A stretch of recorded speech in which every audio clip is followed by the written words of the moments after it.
So Honey Rose ആണെങ്കിൽ ഒരു കാര്യം അറിഞ്ഞു, നല്ലൊരു ഡാൻസറാണെന്നുള്ള കാര്യം നമുക്ക് എല്ലാവർക്കും അറിയാം, നല്ലൊരു സിംഗർ കൂടിയാണെന്ന് ഞാൻ അറിഞ്ഞു. അപ്പൊ ഞങ്ങൾക്ക് എല്ലാവർക്കും വേണ്ടി ഒരു പാട്ട്, ചെറിയൊരു പാട്ട്, ഒരു 2 വരി പാടി തരാൻ പറ്റുമോ?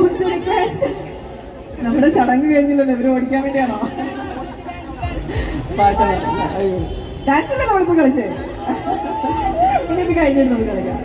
നമ്മുടെ സിംഗേഴ്സിനെ ഒരിക്കൽ കൂടി വിളിക്കുകയാണ് ഫോർ വൺ ഫൈനൽ പെർഫോമൻസ്. അപ്പൊ അവരുടെ